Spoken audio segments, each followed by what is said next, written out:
বাসায় মেহমান আসা মানে উৎসব আর আয়োজন। আলহামদুলিল্লাহ প্রায় ৩০ জন মেহমান আসবে, তাই সকাল থেকে সবাই মিলে রান্নাবান্নায় লেগে গিয়েছি। আমরা বোনরা মিলে সব রান্না করব আমরা নিজেরাই। হাসি, গল্প, আড্ডা একসাথে কাজ করতে কি যে ভালো লাগে।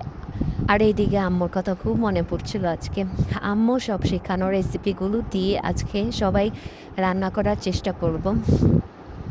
আর এইদিকে মেহমান আসলেই টেবিলটা একটু সুন্দর করে সাজাতে হয়। আম্মু সবসময় বলে মেহমান আল্লাহর রহমত নিয়ে আসে। আর আপনারাও গেস্ট আসলে কে কী আয়োজন করেন আর আম্মুর হাতের কোন রেসিপিটা বেশি পছন্দ করেন আর রান্না করেন আমাকে কমেন্টস অবশ্যই জানাবেন। মাঝখানে আমরাও খেতে বসেছি নিজেদের হাতে রান্না করা খাবার বোনদের সাথে আড্ডা। এটাই তো আসলে জীবন মেয়েদের। আর কি বলেন? এটাই অনেক বড় পাওয়া।